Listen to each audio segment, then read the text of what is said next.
Bismillahirrahmanirrahim. Assalamualaikum warahmatullahi wabarakatuh. Oke, semangat pagi.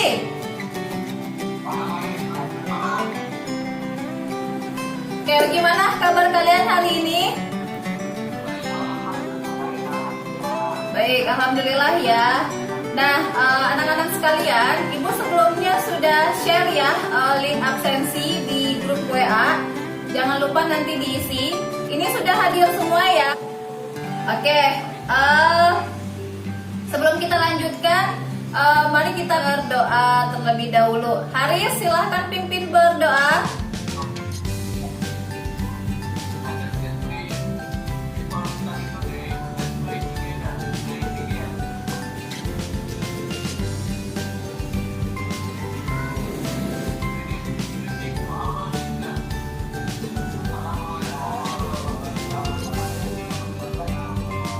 Waalaikumsalam warahmatullahi wabarakatuh.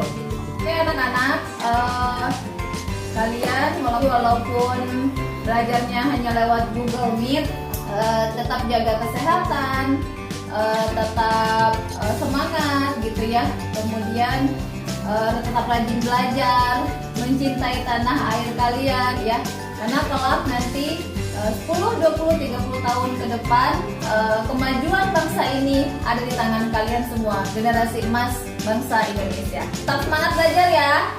Kalian sudah membahas materi mengenai penjajahan bangsa Eropa pada minggu yang lalu. Nah, penjajahan masih ingat penjajahan bangsa apa saja yang datang ke Indonesia? Inggris, Portugis, Belanda, Spanyol. Nah, kira-kira penjajahan bangsa Eropa ini apakah menimbulkan dampak nggak untuk bangsa Indonesia? Ya, menurut pendapat kalian dari materi kemarin, apa saja sih dampak dari penjajahan bangsa Eropa ini? Nah, tahu sistem uang, terus masuknya agama Kristen, bagus. Apa lagi? Ya, oh sistem pajak, iya adanya kerja paksa, kerja rodi, ada peperangan nggak kira-kira? Pasti ya, sehingga menimbulkan korban jiwa.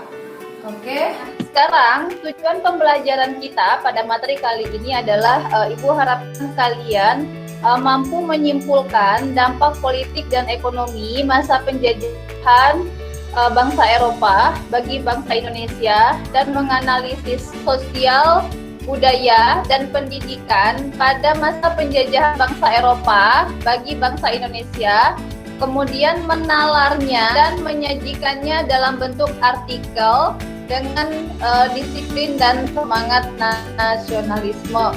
Paham ya tujuan pembelajarannya?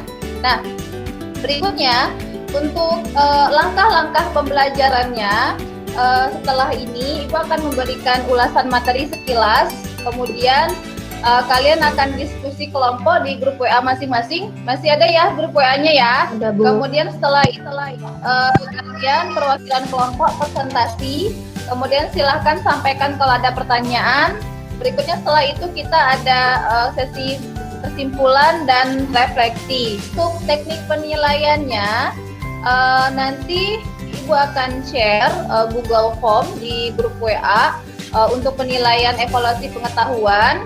Kemudian untuk penilaian pengetahuan, kita ada soal pilihan ganda, ada 10 soal. Nanti akan Ibu share di grup WA dalam bentuk Google Form. Ibu harapkan kalian isi. Kemudian ada penilaian keterampilan.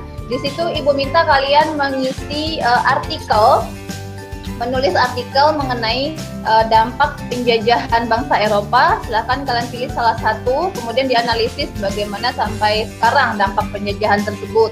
Kemudian ada penilaian sikap. Nah, Ibu akan melakukan penilaian sikap disiplin dan nasionalisme. Jadi disiplin kalian dalam bergabung di Google Meet dan disiplin mengumpulkan tugas. Nah, penilaian sikap yang kalian lakukan sendiri adalah melakukan penilaian sikap nasionalisme. Sudah Ibu share di Google Classroom, nanti silahkan diisi. Kemudian sebelum Ibu lanjutkan materi pembelajaran, Ada Bu Yesi di sini, Bu. Silakan Bu Yesi, mungkin ada yang mau disampaikan. Baik, terima kasih Bu. Paling sedikit menyampaikan buat anak-anak tetap semangat mengikuti pembelajaran hari ini walaupun belajar dari rumah. Sekarang kita akan masuk ke materi kita mengenai dampak penjajahan bangsa Eropa. Nah, yang pertama dampaknya itu adalah di bidang agama.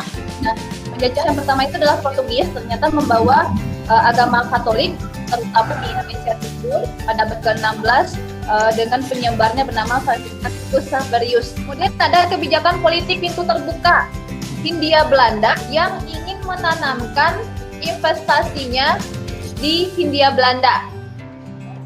Sekarang banyak nggak perusahaan asing di Indonesia? Banyak Bu. Banyak Bu. Banyak banget Bu.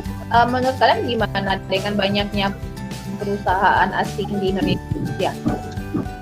Menurut saya, kalau misalnya ada perusahaan asing yang datang ke Indonesia atau berusaha di Indonesia, itu sebenarnya nggak apa-apa, asalkan nggak ada dampak yang merugikan.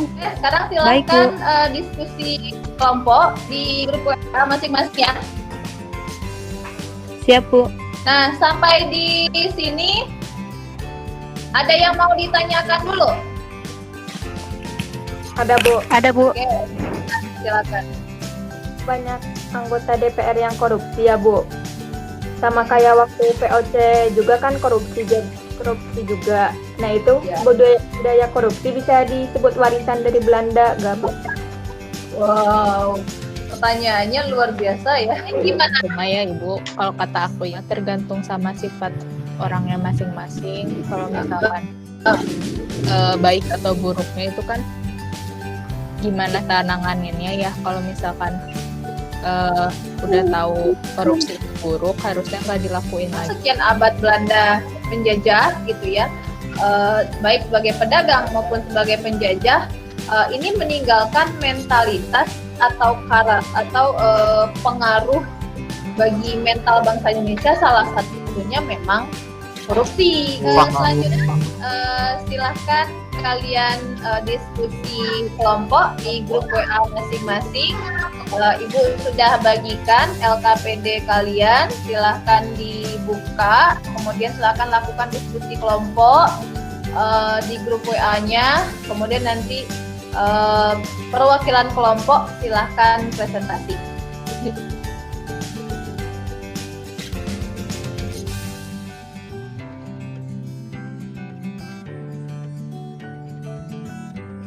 Nah, silahkan perwakilan kelompok untuk menyampaikan hasil diskusinya. Saya Jason Mulya dari perwakilan kelompok 3 akan mempresentasikan tentang dampak penjajahan bangsa Eropa dalam bidang sosial dan pengaruhnya pada masa sekarang. Salah satu dampak bidang sosial adalah munculnya masyarakat yang menganut agama Katolik dan Kristen Protestan. Adanya penggolongan penduduk di Indonesia ke dalam 3 golongan, yaitu golongan Eropa. Sebelum Ibu menyimpulkan, siapa mungkin yang bersedia memberikan kesimpulan? Nama saya Amalia Fitri akan memberikan kesimpulan materi hari ini, yaitu dampak penjajahan bangsa Eropa di Indonesia. Yang pertama dalam agama, yaitu adanya agama Katolik yang disebarkan oleh bangsa Portugis, Kristen, Protestan yang disebarkan oleh Belanda. Lalu dalam bidang seni atau kebudayaan, yaitu pakaian ala barat, mentalitas pekerja keras dan disiplin. Siapa yang mau memberikan refleksi? Silakan. Penjajahan kan sekolah bagi bangsa Indonesia susah ya Bu, karena bahasa Belanda kurang memperhatikan pendidikan bagi bangsa Indonesia. Jadi untuk sekarang kita sudah hidup di masa yang sudah merdeka, kita harus mengisi dengan lebih banyak belajar, memanfaatkan semua informasi yang bisa sekarang itu kita dapat dengan mudah gitu, agar kita bisa lebih memajukan bangsa kita. Nah, makanya kita harus bisa lebih baik lagi, lebih maju, rajin lagi belajar, bentuk dari rasa tata kita. Nah, untuk materi kita minggu berikutnya adalah mengenai organisasi pergerakan nasional. Dan sebelum kita akhiri, silahkan pimpin dulu berdoa. Erik, silakan pimpin berdoa, Erik. Baik Bu. Sebelum mengakhiri pelajaran dari ini, alangkah baiknya kita berdoa menurut kepercayaan masing-masing. Berdoa, mulai. Selesai. Ucapkan salam. Assalamualaikum Assalamualaikum warahmatullahi wabarakatuh. Waalaikumsalam warahmatullahi wabarakatuh. Wih,